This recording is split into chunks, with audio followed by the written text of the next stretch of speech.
Então, eu vou começar com o título. Minha dor é do quadril? Uma discussão do grupo O Meu Quadril. Olá, meu nome é Davi Guzmão, sou médico ortopedista, com uma ênfase em cirurgia do quadril. Estou aqui de novo, reunido com meus colegas, Dr. João Lopo, de Belo Horizonte, Dr. Inácio Ventura, diretamente de Brasília, e Dr. Bruno Rabelo, do Rio de Janeiro. E esse é o tema de hoje, ajudar vocês a descobrir se a dor que vocês sentem, ela tem uma maior probabilidade de vir da articulação do quadril, dos músculos ao redor do quadril, ou da coluna lombar e outras fontes que podem gerar dor simulando a dor articular do quadril. Bem-vindo a todos, por favor, se apresentem de novo aí e deem um boa tarde para o pessoal. Olá a todos, João Lopo, falando de Belo Horizonte, Minas Gerais. Boa noite, Inácio Ventura, de Brasília, DF. Boa noite, Bruno Rabelo, Rio de Janeiro. Maravilha, pessoal. Então, assim, esse é um tema que eu acho que surge no consultório de todos vocês, né? Um paciente que chega no consultório e entra no consultório e diz: doutor, tô com muita dor no quadril. Meu quadril tá doendo demais. Sim, muitas vezes. Diversas Chega vezes. com a mão assim, ó, aqui. Então, aqui vamos desenvolver o tema. Eu acho que a gente poderia começar o seguinte, falando qual é a dor que mais simula na mente das pessoas que a dor vem de origem do quadril. Quem é que poderia começar a falar aí? Joãozinho, começou com você. Poxa, João. Vai lá, Joãozinho, então. Então vamos lá. A questão aí primeiro da nomenclatura, né, que a gente usa para o que chama de quadril, é que na maioria das vezes as pessoas elas localizam na região lombar baixa. Em relação à cirurgia do quadril, quando nós falamos sobre essa articulação, ela se refere à coxa femoral, que é exatamente na parte de frente do quadril. E se confunde muito, né? Então, não é infrequente aí chegar o paciente falando ou procurando o médico que tem essa área de atuação mais no quadril, mas que, na verdade, é mais relacionada à coluna lombar. Eu acho que uma das razões por isso é que as mulheres, quando elas se referem a uma roupa e dizem que a roupa está justa no quadril, elas entendem o quadril por todo o perímetro da cintura. E aí isso faz com que, quando elas sentem a dor naquele local e vão procurar um especialista, porque isso é mais frequente em mulher acontecer, essa queixa assim, dessa maneira, e elas acham que aquela região ali é do quadril. Eu acho que esse é um dos motivos assim que pode estar causando essa confusão. Uhum. Sim, mesmo que tenha relação. Quer dizer, a gente às vezes, quando a gente recebe esse paciente e o paciente fala isso, a gente olha assim, pô, isso aí não é quadril. Só que aos poucos, né, cada vez mais pacientes a gente vendo, e a gente comentou isso até no último vídeo, a relação que a gente tem com o especialista em coluna, né, que as coisas elas são muito próximas, a junção lobopélvica, né, a região, a gente pega muitos pacientes com alterações intraarticulares, que às vezes o paciente não se dá conta, mas assim, que o primeiro sinal é na lombar. Por isso que essa queixa da lombar, que às vezes quem não é especialista olha assim, não, isso aí é aquela famosa, né? Você toma um remédio, faz a fisioterapia, enfim, e vai se resolver. A gente mesmo ouvindo assim, pô, essa dor aqui atrás, isso não é quadril? Em muitos casos, eu acho que todos nós aqui já pegamos, em muitos casos nós pegamos pacientes com essa queixa inicial, mas que tinha uma alteração articular, que às vezes seguia a vida, né? Não era uma coisa que impactava tanto na qualidade de vida, mas que sendo a causa básica, né? A causa primária. E aí entra o fator biomecânico aí a gente pode seguir eu acho que vai ter dois grupos de paciente aí, né, Bruno? Vai ter aquele grupo de paciente que tem um sintoma muito leve na articulação do quadril, que daí pesquisando no exame físico e pesquisando sintomas na região a gente detecta. e ele está causando uma influência indireta na coluna por sobrecarga facetária ou sobrecarga até da articulação sacroiliaca. Esse é um grupo de paciente que, na minha experiência, isso acaba sendo mais um pouco do público masculino. E tem aquele outro grupo de paciente que realmente tem aquela queixa na região lombar e que se confundiu que aquilo poderia ser da articulação do quadril, né? E outra, essencialmente lombar, né? E outra que tu comentou bem agora, a síndrome quadril-coluna, né? E é muito frequente a associação das dores em ambas as articulações. E o Inácio tem uma experiência grande em pacientes com dor nessas duas regiões aí, né, Inácio? A parte de quadril lombar aí. Acho que todos nós, né? Acho que todos nós. Um outro fator aí, só complementando aquele primeiro aspecto que você colocou, de a causa pelo que os pacientes poderiam, o que poderia levá-los à confusão de dizer, é porque as mulheres chamam essa região inteira de quadril. Outra coisa é porque, muito frequentemente, a dor lombar vem acompanhada de irradiação para a região glútea e, às vezes, para a perna inteira, né?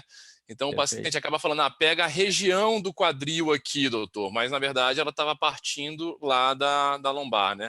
Isso acho que contribui aí para os pacientes se confundirem um pouco e, às vezes, denominarem uma dor na coluna e que irradia para a região glútea como quadril, e ele não está errado, né? Realmente, às vezes, ele sente no quadril, né? E, em relação a essa concomitância de dores, vamos dizer assim, o que o Bruno falou aí, a gente sempre repete isso e fala em outros vídeos de cada um de nós.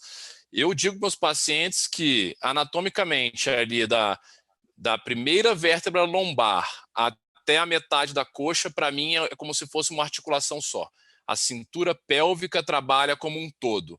Então, a sínfise púbica, os dois quadris, as articulações sacroiliacas e todas as articulações lombares funcionam em conjunto como se fossem uma grande articulação. Então, dificilmente, eu até extrapolo um pouco aquele conceito que a gente aprende na época de residência lá do trauma de pelve. Então, dificilmente eu acho que você tem problema em um lugar só desse anel inteiro. Quando você tem um, você vai ter algum grau de repercussão nos demais, menor ou menor. Menor ou Sem maior. falar daquela regra da ortopedia, né? Que sempre quando uma articulação tem uma limitação de movimento, ela afeta as duas adjacentes, né? Então, se o quadril tem uma limitação, ele vai irradiar parcialmente para o joelho e vai ter uma irradiação parcialmente para a sacroiliaca e as primeiras vértebras lombares aí. Isso aí, só para colocar, serve para os pacientes que a gente tem muito no consultório também, pacientes com, cada vez mais, né, com artrodese lombar. Uma coisa, quando uma articulação não funciona, sobrecarrega as adjacentes. Se o paciente tem, por exemplo, uma artrodese L4, L5, L5, S1 principalmente, ele acaba sobrecarregando as articulações sacroiliacas e tem essa irradiação para a região do quadril, que muitas vezes é para a região anterior. Isso confunde um pouco. Aí o colega vem da coluna e fala assim, isso não é problema da coluna, isso é problema do quadril. Na verdade, é que o Inácio acabou de colocar, a coisa funciona como um todo. Não é de falar assim, isso aqui é coluna, isso aqui é quadril, acaba isso. Não.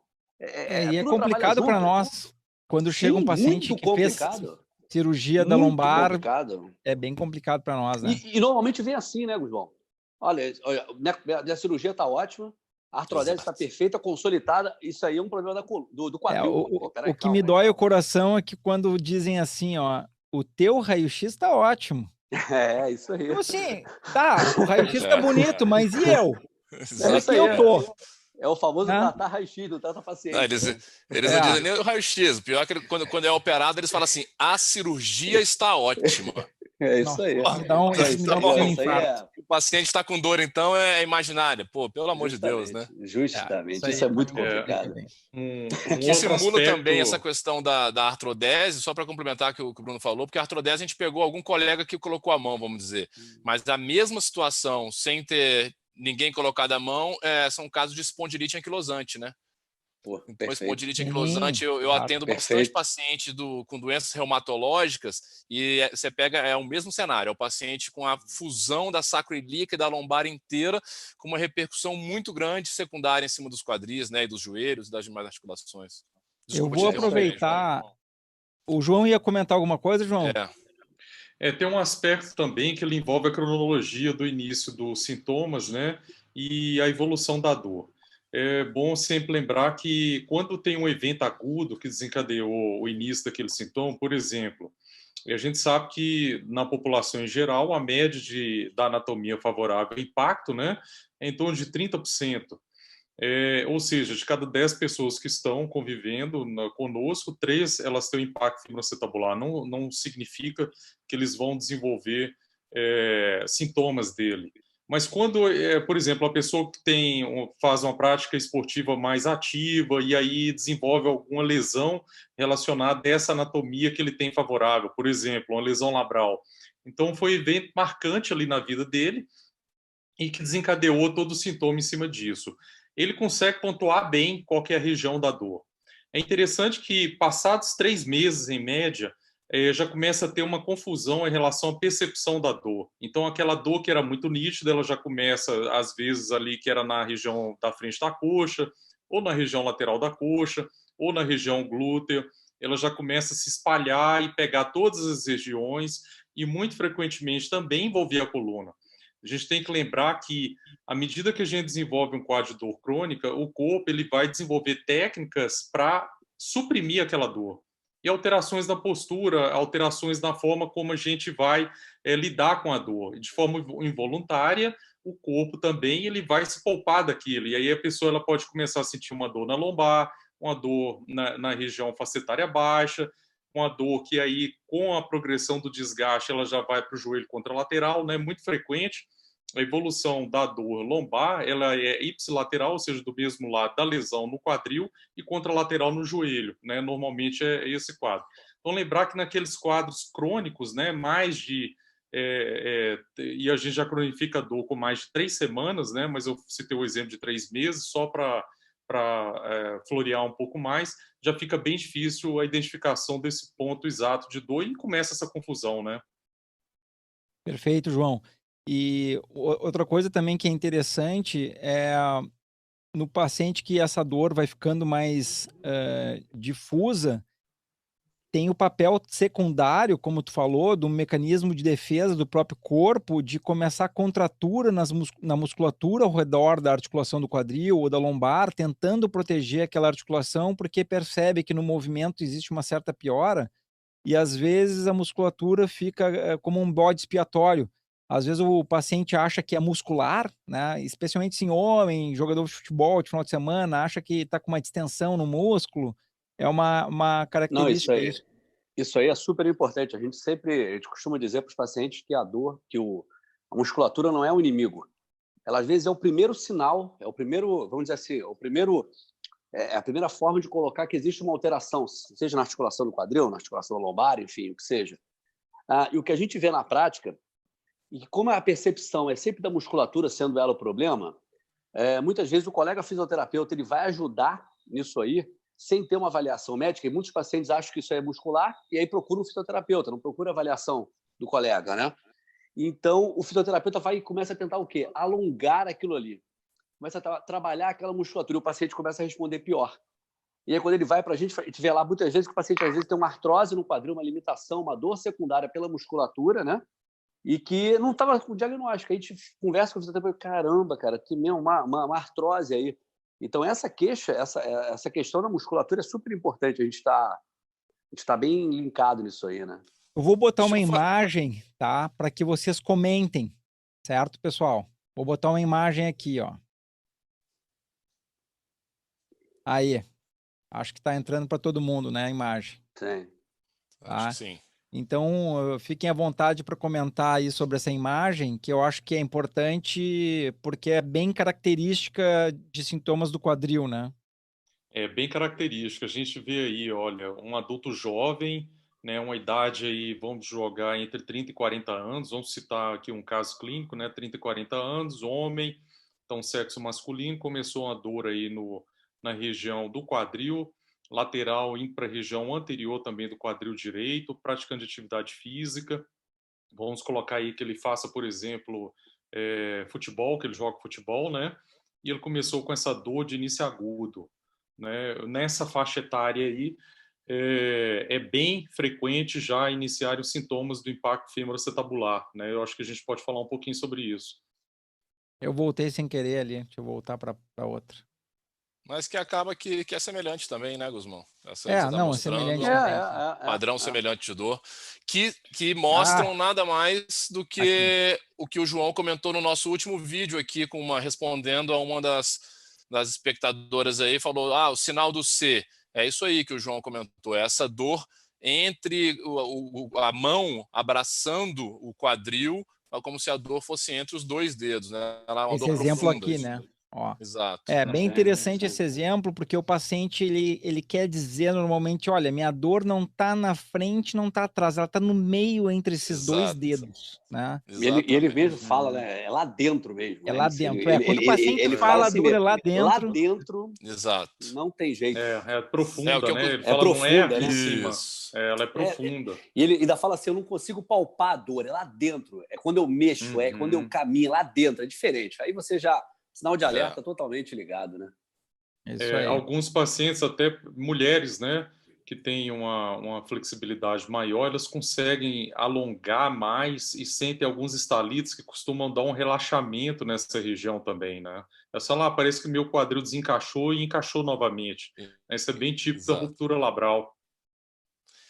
É uma coisa interessante que o Bruno comentou ali, que talvez um pouco agora com o que o João falou também o paciente ele vai achando algumas vezes maneiras de dar um alívio temporário, assim, uma posição, um alongamento e tal que melhora, e entra um pouco com o que o Bruno falou, de alguns pacientes que vão direto ao fisioterapeuta, ou o próprio personal trainer, às vezes, que faz um alongamento e tal na busca de melhorar uma possível dor somente muscular na cabeça deles. É importante ressaltar que a dor existe como um mecanismo de defesa do nosso corpo. Então, ela é um sinal claro de que algo está errado. Em princípio, é isso.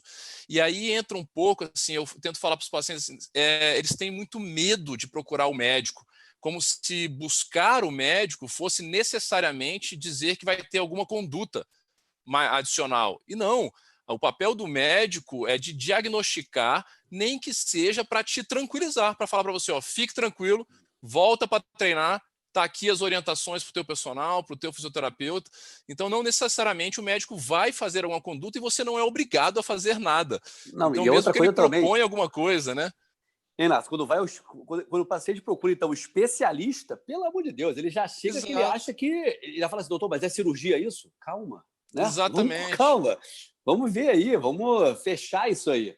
Às vezes pode ser uma sobrecarga muscular, biomecânica, enfim, o que seja, mas enfim, então, no fundo, é o que você falou. Tranquilo. É o que você falou, a dor muscular muitas vezes é simplesmente o sinal inicial e às vezes o momento oportuno que a gente tem de conseguir salvar um quadril, salvar uma articulação com intervenções menores ou com nenhuma intervenção, mas que no mínimo o paciente tem que ouvir isso de alguém que entende disso, alguém que só trabalha com isso, um especialista e médico, né? Então o papel a prerrogativa de diagnóstico é médica. É importante que o paciente entenda isso. E tem uma outra situação aí também que pode levar à confusão, que vocês também devem ter tido essa experiência, que é o paciente que tem imagem compatível com alguma alteração do quadril, por exemplo, tem um impacto femoacetabular ou tem uma lesão labral, e no momento ele se apresenta com uma dor que vem da coluna. E aí ele chega com os exames, com uma cirurgia indicada, querendo ouvir uma outra opinião, mas que no exame físico, no histórico, vocês percebem aí que a dor não está vindo do quadril, está vindo da coluna, né? É uma outra situação. Sim. Isso aí. Porque que negócio? A gente não trata exame, né? A gente trata paciente, tem que examinar, tem que ouvir. O exame físico é bem importante. É super importante. Às vezes o paciente, eu acho que isso acontece com todos nós. O paciente chega no consultório, às vezes com aqueles monte de exame, coloca o exame e vai distribuindo o exame. Calma, peraí, vamos conversar. Vamos tentar entender a história. Porque às vezes, pela história, às vezes um detalhezinho que o paciente fala muda completamente a nossa percepção do caso, entendeu? Então, eu sempre falo isso com o paciente, todos eles chegam, depois de um certo tempo, com essa mala de exames, calma, gente, peraí, vamos conversar que é super importante. Detalhes da conversa são super importantes, entendeu? Ó, eu vou colocar mais uma imagem aí para vocês, tá? Para vocês comentarem aí essa imagem, eu acho que é bem interessante. Eu uso muito no consultório para explicar para os pacientes.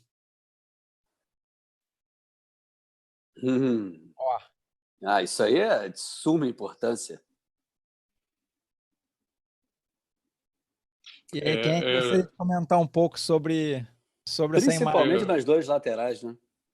Vamos explicar então um pouco aí para os nossos ouvintes o que significam essas imagens, né? Então essas linhas que vocês estão vendo aí com esses números e letras e números, né? Elas correspondem ao que se chama dermátomos. O que são isso?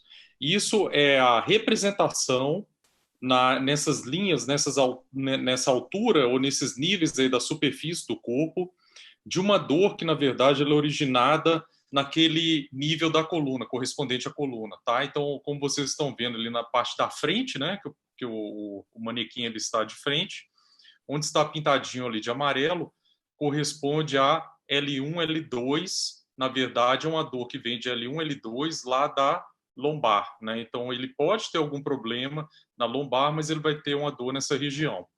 Da mesma forma, ali na região onde está pintado de azul, né, na figura esquerda, então, ela vai pegar vários dermátomos, né, pegando mais L2, L3, L4, né, dermátomos sensitivos esses que são percebidos aí na região do quadril.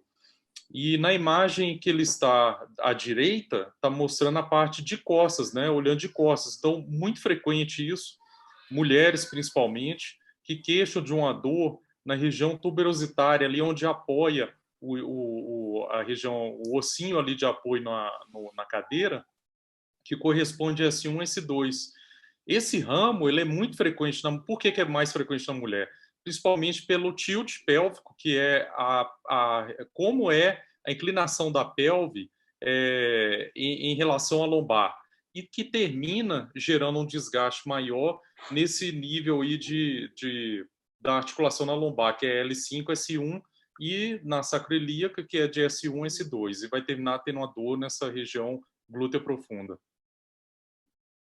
Essa imagem, eu acho essa imagem bem importante, né, para mostrar para os pacientes quando eu vejo que a dor não vem do quadril, e é uma imagem que me ajuda a explicar para os pacientes que o nosso corpo ele tem fiações, como se fossem fiações elétricas que saem da coluna e levam o sensório e o controle motor para todo o corpo. E às vezes eu comento assim, olha, se der um estouro no transformador e queimar o transformador da rua, vai faltar a luz aqui.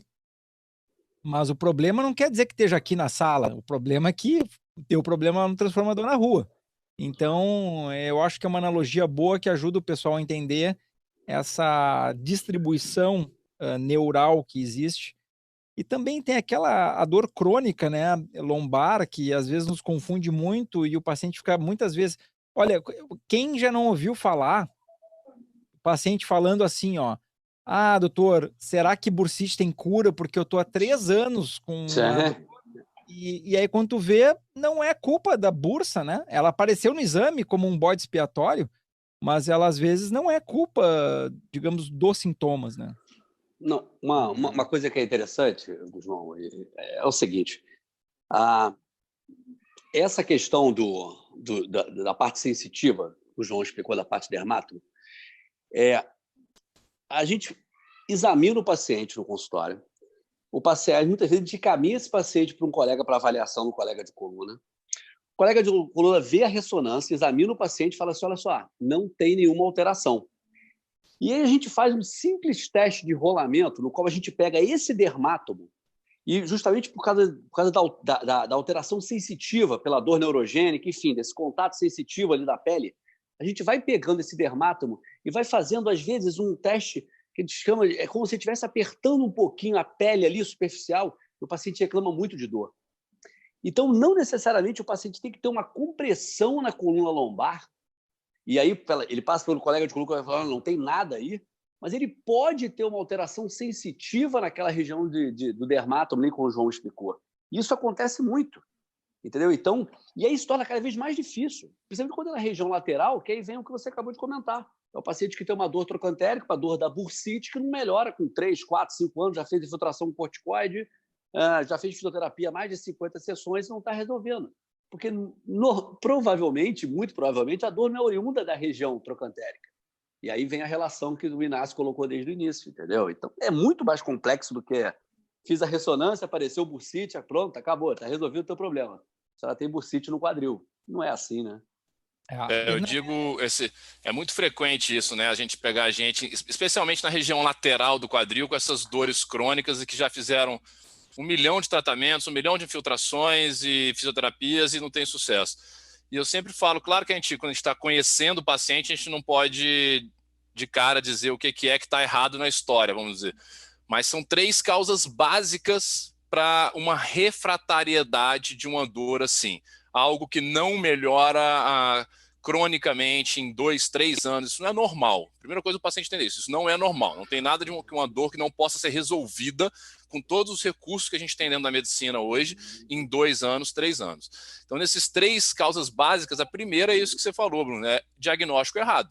Então, se alguém lá atrás diagnosticou errado, tudo dali para frente vai ser feito de maneira errada. Então, essa é a primeira coisa. Perfeito. Importante quando o paciente chega começar do zero, muitas vezes, né? Começar do zero. Exatamente. A gente, às vezes, não é bom nem assim, eu falo para o paciente, me conta a tua história, mas eu já digo logo, porque às vezes eles falam também em relação ao tratamento. Aí que é a segunda causa. Segunda causa, o tratamento realmente foi inadequado. E aí entra uma miríade de coisas. Infiltrações que não foram feitas no lugar correto, porque foi feito às cegas, não usaram ultrassonografia, chumbo de corticoide, a infiltração não foi onde deveria ser, foi uma dose altíssima, uma série de coisas. Fisioterapia mal orientada por um profissional, às vezes, que não conhecia o caso. Então, a segunda coisa, o tratamento realmente foi inadequado, mesmo para um diagnóstico correto. E o terceiro é que não quer dizer que foi errado o diagnóstico, ele foi incompleto, porque alguém olhou pequena para a coisa, não teve uma noção do todo, faltou ampliar a cabeça. Então, diagnosticou uma coisa que realmente existia, talvez, uma lesão do labrum ou uma tendinopatia do glúteo médio, que estava dando problema, mas esqueceu de olhar outras coisas que também estavam contribuindo para aquela dor. Inácio, eu trabalho sempre com essas 3 coisas. Você colocou muito bem. Vou colocar um caso recente, numa paciente que tinha uma dor crônica no quadril. E a gente conversando, ela começou a relatar que tinha dores também em outras articulações, principalmente nos 2 ombros, tá? Uma paciente que você olhava para ela, uma face assim de cansada, né? Aquelas olheiras aqui, mas pela dor, né? Crônica. E aí eu fiz uma pergunta para ela, que realmente eu faço assim, mas nesse caso em particular, a senhora já investigou a alteração da tua tireoide? Não. A paciente tinha hipotireoidismo. Então, muitas das dores miofaciais, que ela era de fibromialgia, né? Tratada como fibromialgia esse tempo todo, ela tinha uma doença endócrina que não era diagnosticada nem tratada. E aí começou. Ela falava para mim assim: como é que um ortopedista aventou uma possibilidade dessa, né? Ela foi no colega, fez todo as orientações com relação a isso, né? Uma colega que faz uma parte mais específica dessa parte de hipo, e a dor dela melhorou 80%. Começou a fazer um trabalho biomecânico efetivo, que é aí que você comentou, não é a fisioterapia. Que muitas vezes o paciente fala assim, eu fiz 60 sessões de ultrassom, tens 30 segundos uma, 30 segundos a outra e fui embora. Pelo amor de Deus, não vai resolver nunca. Nunca. A gente entende que o processo é biomecânico, não vai resolver nunca com isso. Entendeu? Então, é muita coisa por baixo, entendeu? Esse exemplo aí foi muito bom, Bruno, porque para os ouvintes eles entenderem um pouco como que é complexo, né, o tratamento da dor crônica. Sim. A dor crônica ela não envolve só aquele resultado do exame da ressonância magnética, por exemplo, que falou que tem uma tendinite no quadril, uma bursite do quadril. Ela envolve, isso seria o aspecto anatômico, digamos, mas ela envolve também um aspecto sistêmico. No aspecto sistêmico quando a gente fala do corpo inteiro. E aí, pegando a parte de metabolismo, por exemplo, esse foi um exemplo, né? Uma alteração na tireoide, por exemplo. Ácido úrico também, já muitos pacientes aí com dores, homens principalmente, e que melhoram simplesmente controlando mais o metabolismo. As mulheres na menopausa começam a ter alteração estrogênica, tem uma maior prevalência, né? Não? Exatamente. A parte hormonal. Mais complexo. É muito mais complexo. E depois a gente já pega também para quando tem aquela dor cronificada e começa também com componente miofascial, isso dificulta ainda mais aquela pessoa que não aguenta o toque ali na pele, por exemplo, já tem uma reação de dor muito mais exacerbada do que a gente esperaria, né? E aí já entra a parte também do sistema nervoso central, né? Como que estão os analgésicos naturais, né? A endorfina, a dopamina, como é que está toda essa parte aí, a serotonina, que vai dar um alívio na dor, tudo isso está uma bagunça, né? E aí você tem que pegar esse paciente e realmente montar o quebra-cabeças. E o ideal é começar de tudo, né? Como você fez, né? Pega tudo, examina tudo, não se fiar apenas naquele exame ali, porque senão termina ficando frustrado e não consegue chegar no tratamento correto. É isso que a gente estava conversando. É muito mais do que uma simples ressonância da lombar e uma ressonância do quadril. Muito mais que isso. O que o Inácio falou, né, que eu achei interessante também, ele falou assim, às vezes o diagnóstico está certo, mas o tratamento é incompleto. E eu costumo comentar assim, muitas vezes o paciente tem uma alteração no quadril que é pequena e aquela dor do quadril está sendo amplificada de uma forma desproporcional por uma alteração lombar. Como o João falou, né, numa dor crônica, ocorre aquela disfunção neural que amplifica, às vezes dá uma sensação de queimação, uma alodínia, e tem uma dor desproporcional na lateral do quadril, na lateral da coxa, por exemplo, né? Onde parece que aquela pequena bursite que se mostra na ressonância está sendo responsável por tudo isso, mas não. A bursite talvez esteja participando com um grau de 10%, 20%, vai variar de uma pessoa para outra, né? É só um exemplo, mas que tem um outro componente neural que tem que ser tratado em conjunto. E a maioria dos pacientes fazem o quê? São orientados a fazer infiltrações, como o Inácio colocou, infiltração de corticoide na região lateral, tratando apenas uma coisa que pode ser um fator bem menor de uma coisa muito maior, né? Esse é que é o ponto. E aí o paciente vai se frustrando, né? Uma ferramenta que... Pode falar, Guzmão. Não, uma ferramenta que eu tenho achado interessante para tentar, digamos, separar, como se diz assim, o joio do trigo, né? Tentar separar os sintomas. Eu tenho gostado cada vez mais da termografia nesse papel, cara, porque a termografia nos ajuda muito a separar a dor articular miofacial de dor neural. Então, eu acho que para esses casos, ela é uma ferramenta boa. E ela também ajuda a gente saber qual é a área que a gente começa a tratar primeiro. Se a gente vai começar pela parte quadril miofacial ou se vai começar pela parte lombar neural, digamos assim. Então, ela não ajuda. Porque, às vezes, uma eletroneuromiografia, por exemplo, que é um exame comum para se pedir quem tem alguma alteração de coluna, a eletroneuro ela não tem uma sensibilidade tão grande, né? Então, às vezes, não pegou bem o nervinho, ela não é tão sensível assim. Até para essas queixas sensitivas, então, ela é praticamente nada. Essas alterações sensitivas que a gente está comentando aí, a termografia dá de 1.000 a 0. É fantástico mesmo. E outro recurso muito interessante são os bloqueios testes, né? Então, é o que eu digo para todos os pacientes, que entendam que a gente está falando que muitas vezes existem dores de múltiplas causas. Então, existem as duas coisas. Existe uma dor realmente do quadril e existe uma dor realmente advinda da lombar, que pode estar doendo até no quadril. E é impossível, você como paciente, mesmo que você tenha um conhecimento do próprio corpo muito grande, os atletas têm muito isso, uma consciência corporal grande, e a gente também, é impossível para a gente determinar qual a porcentagem de culpa de cada uma. Ah, não, tá vindo 80% da tua lombar e 20% do teu tendão lateral do quadril, da tua bursite. Não, é 50-50, é 40-60. Isso não tem como.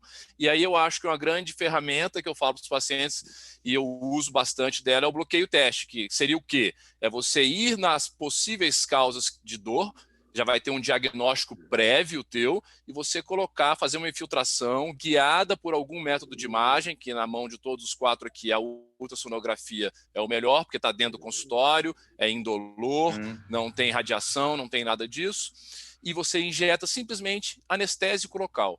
Então você coloca, eu estou em dúvida se é na coluna lombar, na raiz de L5 ou se é no tendão do glúteo médio. A gente vai no tendão de glúteo médio, aplica um pouquinho de anestésico local. Doutor, desapareceu a minha dor por completo. Respondido, 100% era do tendão.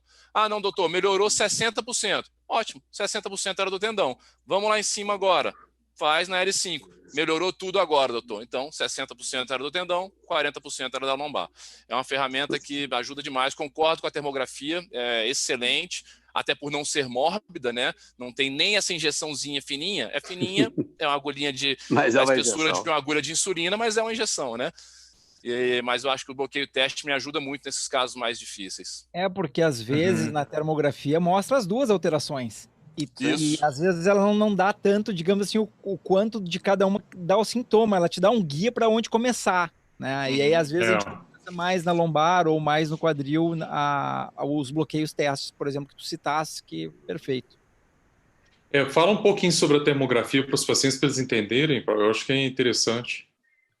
A termografia, ou também o pessoal às vezes chama de termologia médica, né? É um exame de imagem que ele mede a temperatura que a pele irradia, né? Ele faz uma imagem térmica do paciente.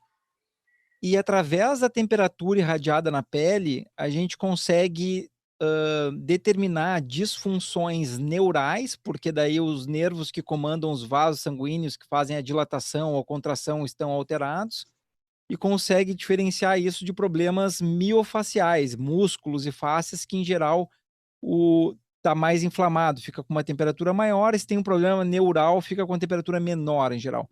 Não é a minha área de especialidade, eu não fiz nada de cursos de interpretação disso, pós-graduação de interpretação, a gente faz aquisição das imagens e manda para colegas que têm, inclusive, doutorado, pós-doutorado nisso aí, eles fazem a interpretação e nos dão a interpretação deles daquela imagem, né? E aquilo ali nos ajuda. Uma outra ferramenta também que é interessante, quando a gente já tem a termografia feita, a gente usar ela para saber quais são os pontos que a gente vai começar a fazer o bloqueio teste ou começar o tratamento.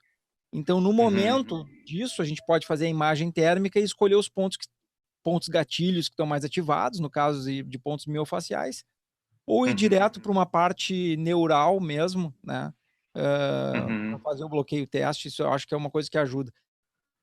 Infelizmente, ela não é tão prática, assim, em função da gente tem que fazer a termalização, assim, né? Tem que diminuir a temperatura da sala bastante. O paciente passa um pouquinho de frio ali. Poderia ser mais conveniente, mas, por outro lado, não tem irradiação, né? É uma coisa bem tranquila, uma imagem térmica. E hoje em dia a gente manda essa imagem pela internet, ela é interpretada em grandes centros e depois volta para a gente com resultado. Então, é mais ou menos dessa maneira que eu uso. Eu gostaria que fosse mais rápido isso, mas por enquanto é essa maneira que eu estou utilizando assim, tem ido bem. Assim. A título de curiosidade aí, como a gente sempre acaba caindo nesse tema agora no momento, para vocês entenderem como ela é uma câmera que mede a temperatura da pele, e, em modo geral, é uma câmera por infravermelho, ela está sendo uma das armas mais importantes no combate mundial ao coronavírus. Perfeito. Então, os grandes aeroportos e transportes terrestres, em ônibus, em tudo, os fiscais entram com essa câmera, os bombeiros estão fazendo isso aqui no Brasil, em Santa Catarina, no interior de São Paulo, fica no aeroporto filmando. Quando uma pessoa passa, que essa câmera detecta uma temperatura muito elevada, já é uma pessoa que vai ser avaliada com maior cuidado como potencial grupo paciente infectado. Então, é uma coisa interessantíssima, porque a termografia ela detecta algo que não há como simular, ou não há como alterar ou fingir que está ocorrendo alguma outra coisa, né? Por quê? Porque ela detecta principalmente alterações do sistema nervoso autônomo. E o sistema nervoso autônomo, que são as variações ali entre o estímulo adrenérgico e noradrenérgico, não tem como a gente mudar isso daí.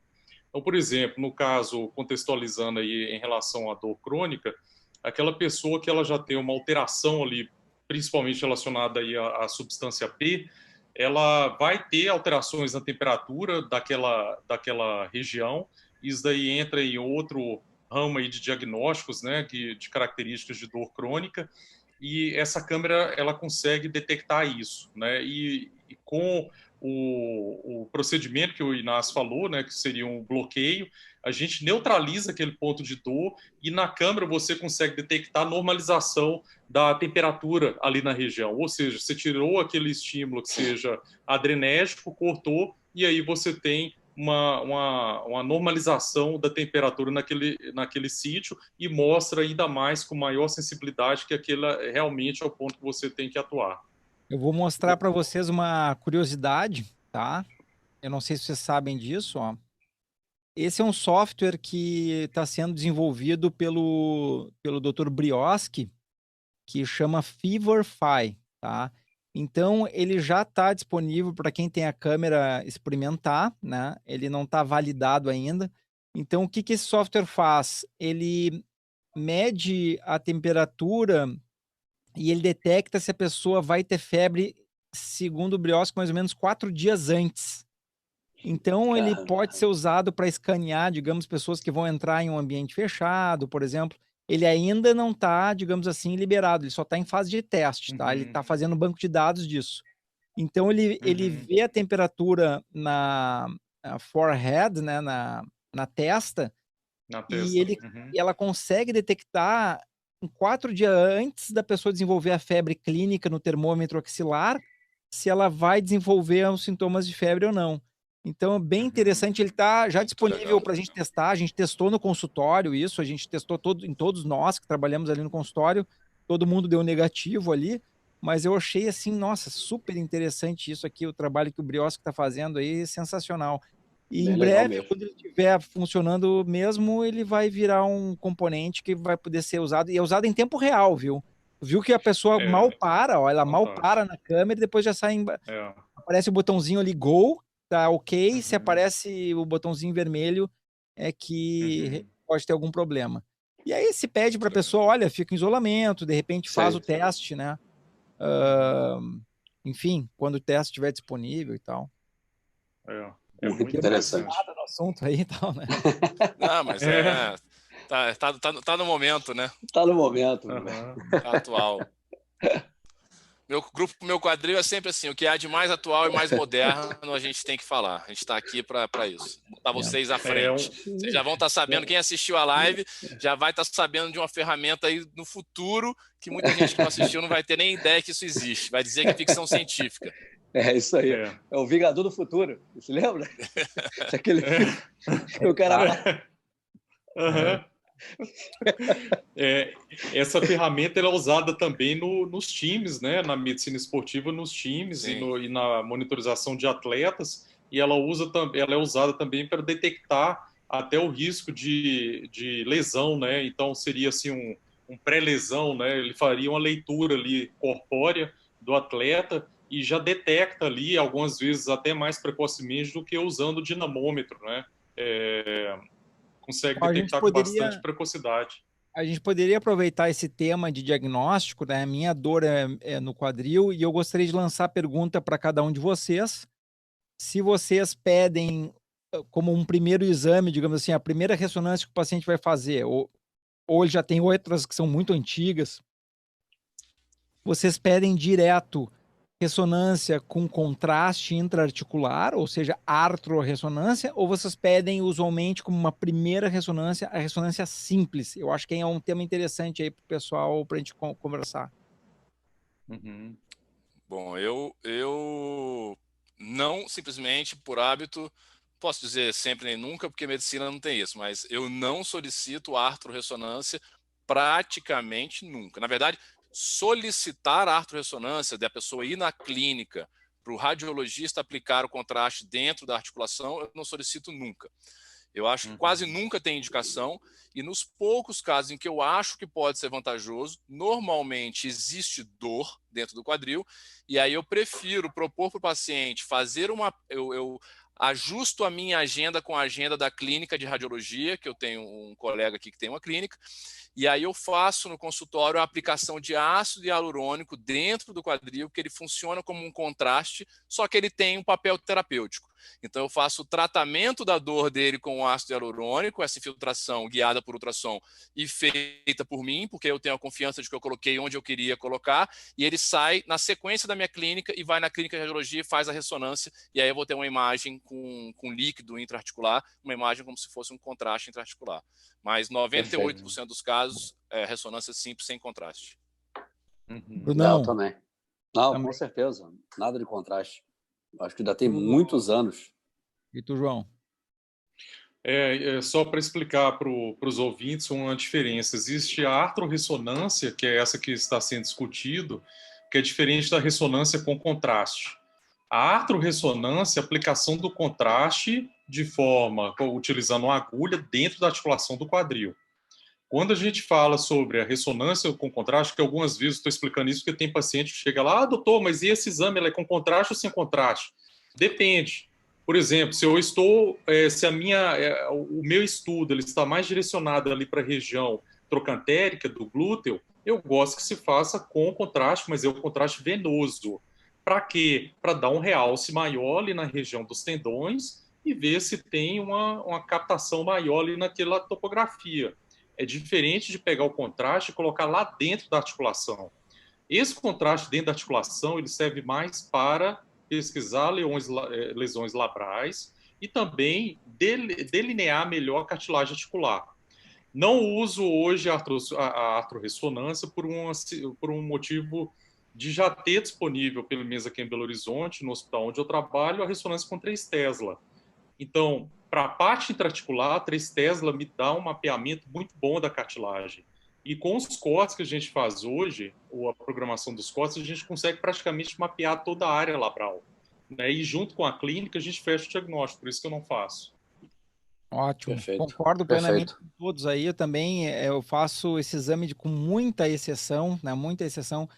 E uma coisa que eu gosto de fazer, digamos assim, se eu tenho um paciente que tem impacto femoroacetabular, digamos assim, anatomia do impacto, tá?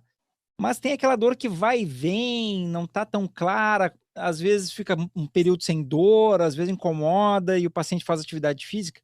Eu costumo falar para ele o seguinte, olha, faz a atividade física aí que tu costuma fazer, joga futebol, faz uma corrida e aí Depois... no dia seguinte vai lá e faz a ressonância. É isso aí, eu também faço isso.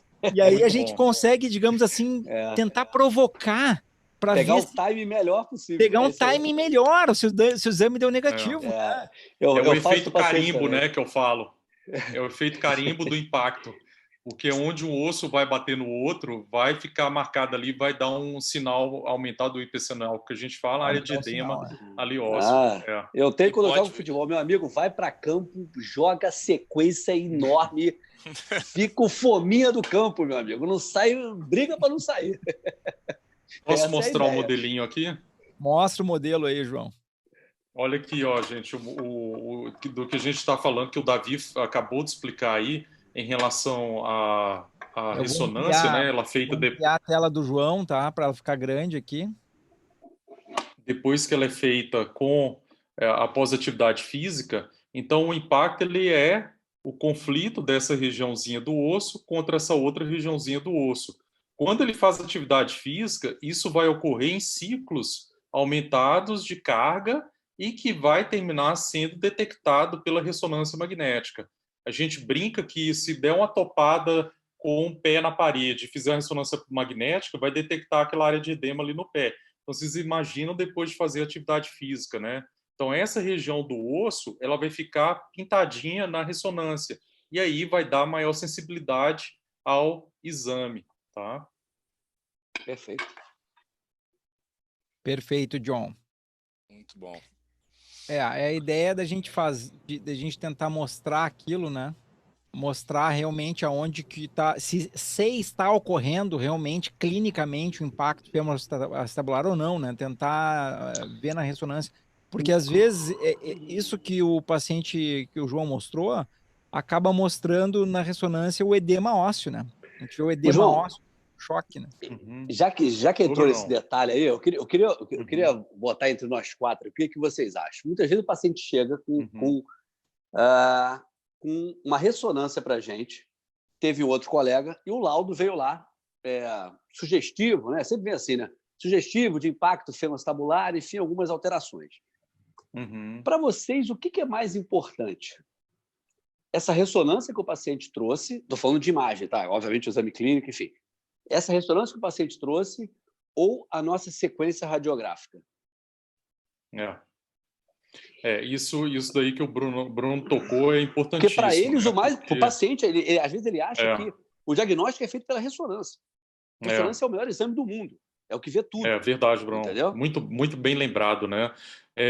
O impacto femoroacetabular, ele é alteração na anatomia óssea. Anatomia óssea de quê? Nós temos no quadril, na articulação coxofemoral, 2 componentes. Um que é do acetábulo, que é essa conchinha aqui, essa partezinha aqui, que é a parte fixa do quadril, e a outra que é da cabeça do fêmur junto com o colo, que é a perda dessa cinturinha que existe aqui. Então, isso daqui, imagine se fosse uma linha retinha. O melhor exame que existe para a gente estudar isso daqui, essa anatomia, por incrível que pareça, é a radiografia.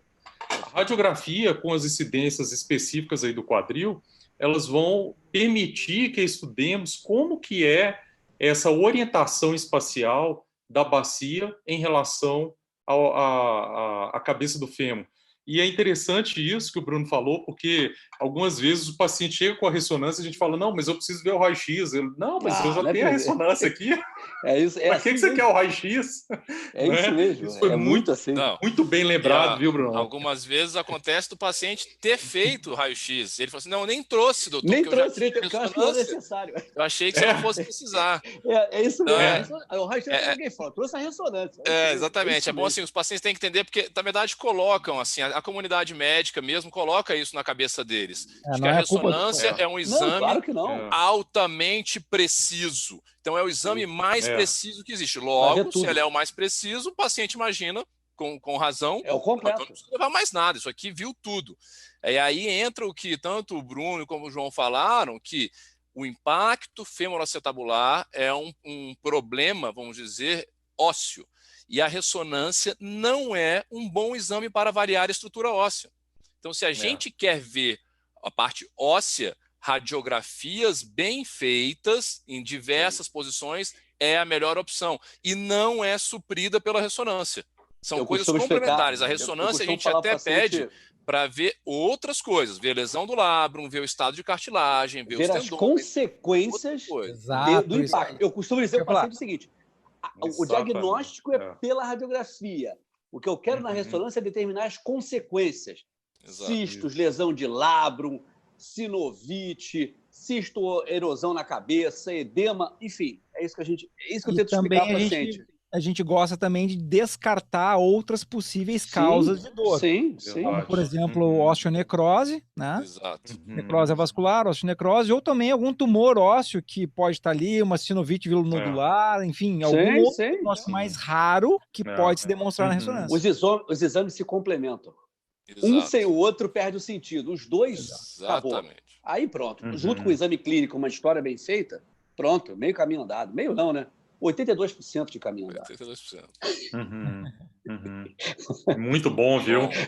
Muito bem lembrado aí, Brunão. E aí, Guzmão, o que você bota mais pra gente? Eu botaria o seguinte, tá? Qual situação que vocês gostam ou vocês sentem a necessidade de solicitar uma tomografia computadorizada? Eu acho que é interessante comentar isso aí, porque às vezes a gente precisa de uma tomografia. Que situações que pessoalmente vocês têm uma preferência pela tomografia aí? Tá falando só com relação ao impacto? Com relação ao impacto. Com relação ao impacto femoroacetabular.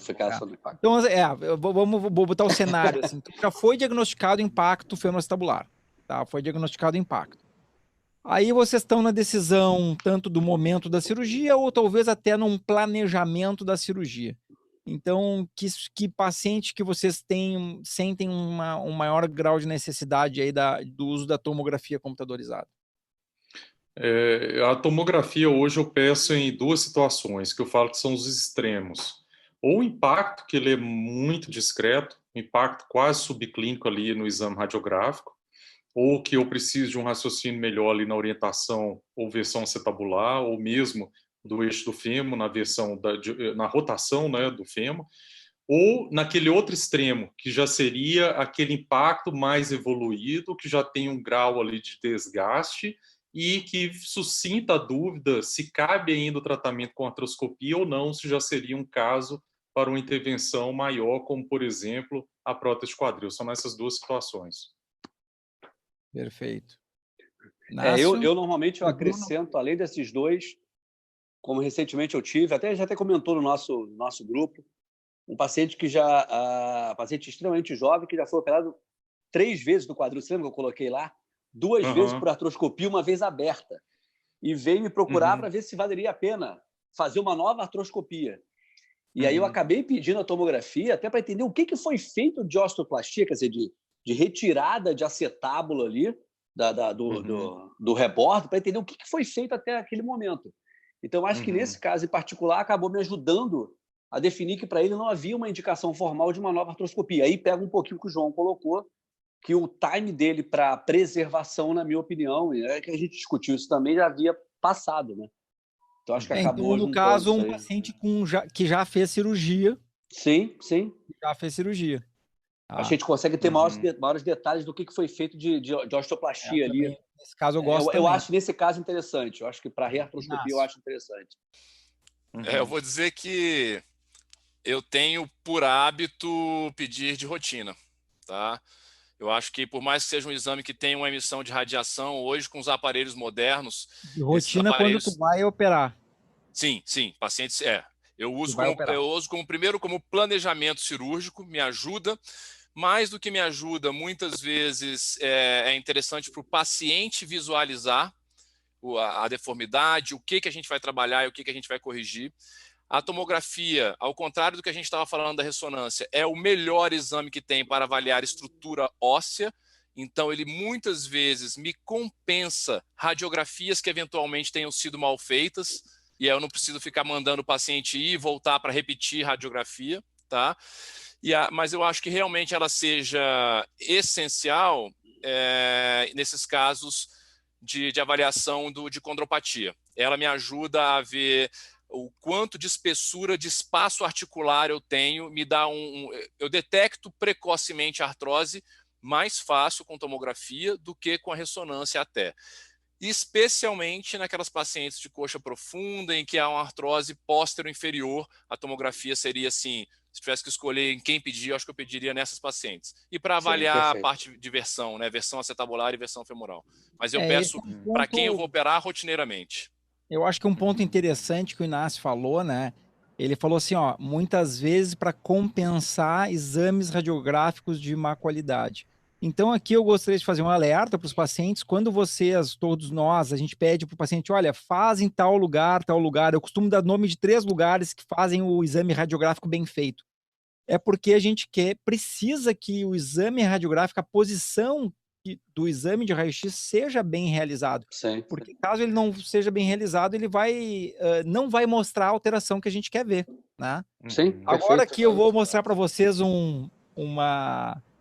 até para exemplificar isso que a gente está falando, tá? Vou mostrar para vocês aqui um caso interessante que vocês já conhecem, já viram em outros momentos. Tá? Então aqui, ó, ali o título, né? Sem deformidade óbvia, né? Então aqui é um caso, por exemplo, de impacto subespinhal. Ele não é o clássico do impacto femoroacetabular, mas ele tem um componente de pince, ele tem um componente de CAMI também. Então aqui nesse caso, a gente via que tinha essas calcificaçõezinhas aqui no rebordo do acetábulo. O paciente fazia taekwondo. Aqui está marcado o lugar onde tocava um osso no outro. Eu vou mostrar depois como é que a gente descobre isso aqui. E aqui no pós-tratamento, a região exatamente que foi marcada, né? Então a gente consegue ver ali o lugar onde foi reparado a parte óssea e a sutura do labrum que foi realizada. Infelizmente, aquele exame dinâmico, esse aqui, ó, vamos ver se roda. Ó, que beleza. Tá rodando. Então, esse examezinho aí é um exame que usa a tomografia feita pelo próprio paciente e a gente consegue testar os movimentos para saber aonde que ocorre o impacto, né? E o exame já mostra ali, ó, com 27 graus de rotação interna e uma flexão de 90, ocorre o choque entre o fêmur e o acetábulo. E ali, nesse exame, eu posso pedir para que ele me indique qual é a correção que eu tenho que fazer. Aí eu seleciono ali o acetábulo e ele marca para mim não só a região, quanto também marca a profundidade que deve ser feita a ressecção. Perfeito. É muito Infelizmente, bom. esse exame era feito... Isso aí é muito bom. Infelizmente, eles trancaram, a Anvisa trancou esse exame para nós e eles têm que se cadastrar lá de novo na Anvisa, porque mudou a empresa que trabalhava com esse exame, né? Antes era... Agora é da Zimmer, eu não me lembro de qual que era a empresa antes, então teve uma troca aí, então agora a gente perdeu um pouquinho essa ferramenta. Então esse caso, ele não era um caso óbvio, bem do exemplo que o Inácio falou, né? Ou deformidades muito pequenas, que eu quero ter certeza onde corrigir, ou deformidades grandes, onde eu tenho que fazer um planejamento, saber quantas âncoras eu vou precisar, quanto tempo de cirurgia vai demorar, se eu faço 2 lados ao mesmo tempo, ou só um lado de cada vez. Eu acho que também a minha solicitação da Tomo entra bem nessa questão que o Inácio colocou. E em alguns casos também, no caso de mulher, que é mais comum, se tem uma versão femoral, que eu suspeito que tenha muita alteração de versão femoral, aí eu já meço pelo protocolo de Lyon, aqueles, para a gente ver a versão femoral, que pode ser uma coisa que permaneça. O paciente tem pior prognóstico se tem uma versão femoral alterada, né? Tem, perfeito. A prevenção Perfeito. é muito importante. Até para avisar o paciente, né? Falar, ó, a gente está corrigindo, mas a gente não vai mexer no formato do seu rosto, a gente não vai distorcionar o seu fêmur. Então a gente está dando uma compensada na sua natureza, vamos dizer assim, para o paciente estar bem ciente disso. Acho que a Toma ajuda muito. Que pode ficar algum resíduo de sintomas em função da torção femoral, né? Isso. Sim, perfeito. E aí, vamos ver as perguntas? Vamos lá, vamos para as perguntas. Bom, tinha uma paciente aqui perguntando o contato, o endereço, por exemplo, de algum dos colegas nossos. Então, assim, pessoal, é só digitar o nome da gente na internet e colocar assim, ó, por exemplo, Bruno Rabelo, ortopedista, vai aparecer. Inácio Ventura, ortopedista. João Lopo, ortopedista. Davi Guzmão. Isso vai aparecer na internet. É só jogar ali no Google que aparece. Tá? Todos temos os sites, né? Então é bem fácil. Isso. Vamos ver E logo vai estar no meu quadril, né? Vai estar no site unificado. Site unificado chamado Meu Quadril. É mais em fácil breve ele entra no ar. Aí fica mais fácil ainda. Tá todo mundo em quarentena, né? Vamos trabalhar aqui na internet, então. Isso foi meu compromisso com todo mundo. Eu falei no penúltimo vídeo que eu fiz. Falei, ó, é quarentena, o compromisso de vocês é estudarem e o nosso é produzir conteúdo. É isso aí, é o que nós estamos fazendo. Uma colocação interessante aqui. O Eduardo Almeida fala: eu passei mais de 6 meses de urgência em urgência para conseguir que um médico pensasse em osteonecrose e pedisse uma ressonância. Isso é muito comum. O que tem de paciente sendo tratado por tendinite, isso é uma dorzinha muscular. E aí pede só uma radiografia que só pede o AP, não pede o perfil. Muitas vezes no perfil a gente já vê uma quedazinha, né? Uma alteraçãozinha das felicidades da cabeça. Bom, a gente pega direto isso. É interessante porque eu acho que necrose é um dos diagnósticos mais negligenciados que existe, que mais passa batido pelos colegas. Perfeito. Isso numa medicina que a gente vê que adora pedir ressonância, né? Pede-se ressonância para tudo. É isso aí. Não se diagnostica necrose. É impressionante. Eu não sei a capacidade que os colegas têm. É porque muitas vezes a queixa do paciente é uma queixa muito leve. De vez em quando eu sinto incômodozinho, volto, peraí, toma um remedinho, vamos ver, faz uma fitoterapia, mas aí pede um raio-x, tá vendo? Tá normal, não tem nada. Raio-x em AP, sempre AP. Entendeu? E é isso aí mesmo. Se tu examina o paciente, tu vê que a dor tá vindo da coxa femoral, né? Sim, mas ninguém toca, né, Guzmão? Ninguém toca o paciente, né? Olha, é difícil, né? Um outro comentário interessante aqui, ó, que eu acho que a gente pode explorar mais, ó, que é o seguinte. Nossa, perdi aqui. Aqui, ó. Cris D. Boa noite, sou Cristina Dias, de Belém, do Pará. Fiz videoartroscopia do quadril há 3 anos. Agora voltei a sentir travar, vez por outra, o meu quadril. Será que a próxima etapa seria a prótese total do quadril? Tenho 52 anos. Então, a gente pode comentar um pouquinho sobre essas colocações aqui. É importante entender qual foi a indicação da artroscopia dela aos 49 anos, né? Ela fez há 3 anos. Vamos supor que seja impacto femoroacetabular, né? Então, assim... E aí a questão é como é que estava esse quadril. Eu achei interessante, porque é o seguinte, alguns pacientes dizem assim, doutor Guzmão, então assim, se eu fizer a vídeo, aí tô curado, resolveu. Sim, justamente, esse é o problema. Assim, depende da espessura da cartilagem que tinha, porque se tiver já um pouco a cartilagem diminuída, ela pode continuar gastando num ritmo menor, porém pode continuar gastando. Se a ressecção foi completa. Se a correção foi completa, exatamente. Então, existem motivos para o retorno dos sintomas, né? Então, assim, a gente pode ver assim, um dos motivos pode ser que a artrose, apesar de ter sido desacelerada, porque durante 3 anos, aparentemente, ela ficou bem, e aí depois ela foi continuando numa velocidade menor e tenha se manifestado, que não quer dizer que precise prótese, às vezes um tratamento viscobiológico, né? Um ácido hialurônico, né? Algum outro tratamento viscobiológico. E aí, se algum fisioterapeuta tivesse aqui, ele ia falar, será como é que ficou ela? O paciente fez 3 anos, porque muitos pacientes ficam assim, né? Eles fazem a artro, melhoram um período, depois param tudo. Para de exercício, para de trabalho biomecânico, deixa a musculatura de lado, e aí quem sofre com isso é o quadril. Esse é um grande problema. O fisioterapeuta aqui ia falar isso. Então, assim, não é sinônimo de prótese porque voltou os sintomas, a gente tem que avaliar como é que tá a espessura da cartilagem, né? Sim. Se pode ajudar de outra forma, e às vezes, se teve uma ressecção incompleta, também, eventualmente, pode ser o caso de repetir a artroscopia de quadril, né, também. Sim. João, tá vendo alguma pergunta aí? Eu acho que a gente podia só dar uma explicação aos ouvintes também. Hoje o tema que havia sido proposto seria da reabilitação em casa, agora nos tempos de isolamento social, né? Só que nós não conseguimos o contato, né? A gente falou com alguma fisioterapeuta, ela não respondeu ainda, então eu estou esperando ela nos dar o retorno para, de repente, no meio da semana a gente conseguir fazer. Porque o ideal seria que ela mostrasse os movimentos direitinho. Perfeito. Ela possa até organizar de ir para a clínica dela lá e nos mostrar assim, o movimento para fazer em casa. Isso seria perfeito, É um tema que vai ajudar muito aí aos ouvintes, porque, né, muitos fizeram cirurgias recentes e realmente com essa questão do isolamento ficou complicada a parte da reabilitação. De maneira geral, nós temos por rotina sempre passar para os pacientes a lista dos exercícios, né, que são feitos em casa. Então, no mínimo, isso daí tem que ser feito, né? O deverzinho de casa aí para quem operou com um de nós aí recentemente. Tem que fazer. Todos eles recebem, né? Eles recebem até com as figuras do que vai ser feito, né? Todo um protocolo, por exemplo, na artroscopia, por semanas ali, o que pode ser feito, o que não pode ser feito. Exato. A gente explica, a gente passa isso aí é super interessante, né? A gente divide essa, entre aspas, essa responsabilidade com um colega fisioterapeuta, que a gente visa, obviamente, a reabilitação do paciente.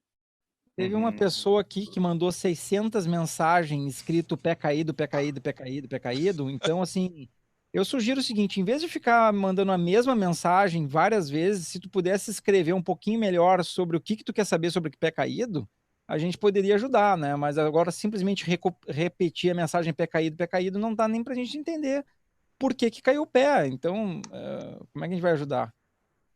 Dificulta o nosso trabalho, né? A gente está tentando se esforçar aqui, mas tem que botar um pouquinho mais de informação, né? Só pé caído, não adianta. Vamos ver adiante. Alguma pergunta, João, que detectou aí? Eu estou procurando aqui. Bom, enquanto vocês dão uma olhada aí se tem alguma dúvida interessante, só para reforçar o que era o tema, então, de hoje, vamos dizer assim, de minha dor vem do quadril, eu vou dar uma ideia para os pacientes, assim, mais ou menos, de como um leve guia de como vocês saberem se é do quadril ou não, na minha visão, e aí cada colega coloca o seu ponto de vista. Muito bom, Inácio. Eu vou dizer o seguinte, a minha linha base de raciocínio diagnóstico, e essa é a minha no consultório, é claro que eu vou dispor de testes e outras coisas que eu vou fazer lá e da minha experiência, do meu conhecimento, mas você como paciente pode fazer uma autorreflexão nesse mesmo sentido do que eu sigo. Primeiro, a primeira coisa é você ter a consciência de que uma dor, sentir a dor na região do quadril, vamos supor que seja na região do quadril, não quer dizer que a dor é do quadril. Primeiro ponto é esse. Se não quer, eu venho fazendo uma pirâmide diagnóstica do mais amplo para o mais estrito. O que eu quero dizer com isso? Que uma dor no quadril pode ser, inclusive, como a gente comentou no último vídeo aqui, de outros órgãos que não tem nada a ver. Então, se você é mulher, pode ser uma dor ginecológica, pode ser uma dor urológica para o homem, pode ser uma dor gastrointestinal. Você é capaz de diagnosticar isso? Não, mas você é capaz de desconfiar. Então, tente olhar, reparar na sua dor, por exemplo, se é uma dor que só aparece no período menstrual, se é uma dor que só aparece, então, determinados fatores. Se é uma dor, mas também estou com ardência ao urinar. É uma dor e eu também tive uma gastroenterite, uma diarreia. Então, isso vai te levar a indícios de que talvez ela não seja nem ortopédica. Vem afunilando, não tem nada disso. Ela é uma dor na região do quadril e é musculoesquelética, vamos dizer. Ela é ortopédica. Tá bom, ela é do quadril ou é da coluna lombar? Aí entra o que a gente comentou no início do vídeo. O que me ajuda a ver isso, Inácio? Mais uma vez, sintomas associados. Então, se eu tenho dormência, diminuição de força, formigamento, são dor que irradia muito, que passa abaixo do joelho, vai até a batata, até o pé, isso são indícios de que talvez a sua dor seja mais da coluna lombar do que do quadril. Não tenho isso, Inácio. Então, ela está ficando realmente na região do quadril. Na região do quadril, ela ainda pode ser da musculatura ou das camadas superficiais do quadril, uma dor extra-articular ou uma dor intra-articular. Tem como eu saber isso, Inácio? Não tem, tá? Em princípio, mas tem indícios. Se a sua dor é mais na região lateral, e como o Bruno falou aqui no início, é uma dor que eu palpo ela, doutor, eu aperto e dói. Então, ela é uma dor provavelmente superficial, muscular, Perfeito. tendinosa, dor das camadas mais superficiais. E normalmente essa dor é mais lateral ou posterior lateral, indo para a região glútea. Não, a minha dor é profunda, doutor. Eu não palpo ela. Ela é lá no fundo. Eu sinto ela lá dentro. Eu não consigo palpar e é mais quando eu mexo ou quando eu fico em alguma posição específica. Normalmente, mais na frente do quadril e indo para a região da virilha, se preocupe. Essa dor tem enormes chances de ser uma dor da articulação do quadril e exige que você procure um especialista. Então, esse seria mais ou menos o meu guia. Não, isso aí foi um resumão. Muito bom, Inácio. É isso acho aí. Que a gente podia tirar tudo que foi falado antes e deixar só essa parte do Inácio. Não precisa dizer mais nada. Acabou não dá para editar a live, não, né? Não dá para editar a live, eu já tiro tudo e acabou por aqui. Palminhas. Palminhas, vamos mandar palminhas para o Inácio aqui, ó. Obrigado. Fico muito lisonjeado quando os colegas concordam comigo. Quero dizer que se eu construir esse raciocínio foi porque eu aprendi cada uma dessas coisas com cada um de vocês. Todo mundo está sempre aprendendo. Irmãozinho, a gente está sempre aprendendo, é mútuo. Maravilha, pessoal. Vamos ver se surgiu mais alguma pergunta que possa complementar. Olha que interessante. Tem uma pergunta interessante aqui, ó. Isso vai ocorrer com frequência. Olha só, o paciente ele tem uma dor recorrente no quadril e ele está perguntando se ele tem um diagnóstico de impacto, se seria indicado operar ou não. Isso vai acontecer mais agora, né, que com o período de reclusão vão acontecer dois cenários. Algumas pessoas inicialmente podem ter um alívio dos sintomas, mas depois a tendência é essa dor piorar.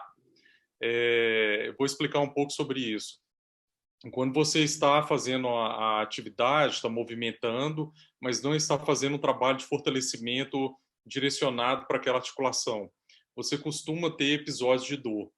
Essa dor ela vai acentuando de acordo com o movimento que você faz, por exemplo, a forma como você entra no carro, a forma como você senta na cadeira de trabalho, ou seja, a sua ergonomia ao longo do dia, e ela tende a dar uma piorada à noite. Em determinados momentos, e aí você começa a se poupar em relação àqueles movimentos de forma até inconsciente e começa a ter uma melhora. E depois essa dor volta novamente. E um outro cenário é aquele paciente que sabe que tem impacto, já passou pelo médico, recebeu uma orientação, olha, você tem que fazer um trabalho de fortalecimento, porque o fortalecimento vai levar a uma estabilização articular. Agora, com o período de isolamento, nem todo mundo vai conseguir manter as atividades físicas e o trabalho de estabilização articular, pode ser que a dor piore, né? Pode acontecer isso daí. E aí fica a pergunta dele, tem indicação de operar ou não? Alguém quer responder? Acho que melhor responder o Gusmão, né? O Gusmão estava sempre perguntando, agora, Gusmão, contigo. Não, eu vejo que nessa situação, assim, né, a gente vai ter que entender um pouco, assim, o tempo de sintomas que o paciente está tendo, né, e nesse período atípico, eu acho que ele vai ter que fazer uma nova avaliação depois para ver como é que ele vai se comportar, né. Quando tem um paciente com impacto femoroacetabular, por exemplo, e a dor do paciente ela melhorou, por exemplo, por completo, que às vezes pode acontecer, a dor simplesmente melhorou, eu classifico esse quadril como um quadril em risco potencial. Então, assim, o que significa isso? Pode acontecer que o quadril volte a doer em algum momento, ou pode acontecer que o quadril comece a gastar sem muitos sintomas de dor. Então, se aconteceu essa situação, eu programo com o paciente repetir uma ressonância nova depois de 1 ano, caso a dor não tenha mudado, caso a dor não tenha voltado nada, ele repete lá em 1 ano. Uhum. Claro que conforme o paciente a gente pode dar um intervalo até maior. Ou, se a dor voltou mais precocemente, ele pode até repetir uma ressonância de forma mais precoce. Até onde a gente sabe hoje, não temos evidência suficiente para operar alguém que é assintomático, ou seja, uma pessoa que tem alteração no exame de ressonância ou no exame de raio-x, porém os sintomas estão cessados, não tem nenhuma dor nem desconforto, que desconforto também é uma forma de dor, né? Muitos pacientes devem falar para você assim, doutor, dor eu não tenho, eu tenho desconforto. Não, mas é que desconforto é uma forma de dor menos intensa, né? Sim. Então, o desconforto já é suficiente para indicar uma cirurgia do impacto femoroacetabular, se ele for realmente dentro da articulação do quadril. Então, nessa situação, o que eu faria? Se o paciente ficou assintomático, por exemplo, eu repetiria os exames depois de um tempo, talvez, provavelmente dentro de 1 ano. Ou se o paciente não pôde fazer exercício, né, teve que ficar em casa tempo demais, não conseguiu, bom, aí ele voltaria na rotina depois, antes de tomar essa decisão. E dentro dessa pergunta desse paciente, veio uma pergunta de um paciente aqui, ó, que é o Maurício Madadu, que ele falou assim, ó, boa noite, fui diagnosticado com IFA e ia fazer a visiotoscopia, mas a pandemia do coronavírus não permitiu. Devo fazer algum exercício fisioterapêutico enquanto espero o fim da pandemia ou repouso? Então, uma pergunta excelente que a gente quer responder ela junto com a fisioterapeuta, porque eu acho que é interessante manter um reforço muscular de forma que não provoque o impacto femoroacetabular de acordo com a tua anatomia. Então, a gente vai ter que ver, digamos assim, tem que se ver mais ou menos como é que é a tua anatomia para a gente recomendar, mas existem alguns exercícios que a gente pode dar uma recomendação geral, que é o que a gente quer fazer junto com a fisioterapeuta lá, tanto para paciente que se operou e não está podendo fazer nada, quanto paciente que tem o diagnóstico do impacto, tem sintomas e qual reforço ele pode fazer com uma segurança, mesmo estando dentro de casa, que a gente quer tentar programar para vocês aí nessa semana aí. Então, assim, ó, pessoal, se vocês querem ouvir esse conteúdo de fisioterapia, de exercícios em casa, quem fez cirurgia, quem não fez, toca no comentário lá que eu vou printar a tela e vou mandar para nossa fisioterapeuta. Ó, o povo tá querendo saber, tá? Então eu vou coloque nos comentários, eu vou printar e vou mandar para elas, ó, meninas, me ajudem aqui fazendo o conteúdo para que o pessoal quer saber exercício para fazer em casa. É então isso aí. Eu preciso da ajuda de vocês aí para eu mostrar para elas que esse é um tema importante. Com certeza. Merece. Pessoal, aqui, ó, estamos aí com mais de 1 hora de live, tá? Eu acho que as esposas respectivas vão começar a nos ameaçar a nossa integridade física. E para que a gente possa continuar fazendo esse conteúdo, a gente tem que ter, né, um certo limitezinho. É saudável, é salutar. Regras da quarentena. Regras da quarentena, né? Primeiro, a gente tem que permanecer vivo aqui com convívio, né? Então, pessoal, eu gostaria que todos de vocês dissessem seu nome, a cidade aonde vocês estão trabalhando e como que o povo pode achar vocês. Por favor, vamos começar aí, doutor Bruno Rabelo. Então, Bruno Rabelo, Rio de Janeiro e São Paulo. Que na última live eu esqueci, São Paulo por enquanto ainda, né, Gusmão? Nós, por enquanto, ainda meio tentando entender essa pandemia. E nas redes sociais, Dr. Bruno Rabelo, e o meu site também, Dr. Bruno Rabelo. E, se Deus quiser, daqui a pouco, no meu quadril também. Joãozinho. João Lopo, Belo Horizonte, Minas Gerais. Tem todos os contatos lá no site, eu acho que é a forma mais simples. É só digitar drjoãolopo.com, não tem o BR. Beleza, doutor Inácio Ventura. Bom, Inácio Ventura, em Brasília DF, onde eu atendo prioritariamente, mas o Guzmão já deu spoiler da última vez. Segundo semestre, após pandemia, provavelmente uma agenda em São Paulo aí, algumas vezes por mês. E para me achar também é muito fácil. Nas redes sociais, doutor.inácioventura. No canal do YouTube, Doutor Inácio Ventura, Quadril e Joelho. Bastante conteúdo em vídeo. E no meu site, inacioventura.com.br. Inclusive, querendo dizer que essa explicação desse raciocínio diagnóstico que eu dei aqui tem por escrito lá no site, com imagens, com tudo. Quem não conseguiu entender muito, passa lá, dá uma lida com calma que vai entender. Perfeito. Vou copiar esse conteúdo. Aí, Inácio. Legal, perfeito. Copiar esse conteúdo. Aí, Inácio. Então tá, pessoal. Eu vou pedir para vocês ficarem aí. Eu vou encerrar a transmissão do YouTube. Boa noite a todos. Meu nome é Davi Guzmão, médico ortopedista, com ênfase na atuação do quadril, assim como todos os colegas. E vocês podem me achar colocando o nome Davi Guzmão na internet. Acha o site, aí lá tem todas as informações. Todos nós estamos presentes também no YouTube e no Instagram. E YouTube e Instagram, né? Acho que é só isso. Não, Facebook também. Facebook todo mundo também, tá no Facebook também. Todo mundo tá no Facebook. É só jogar que vocês vão achar. Certo? Boa noite a todos. Tchau, tchau. Fique com Deus. Tchau, tchau.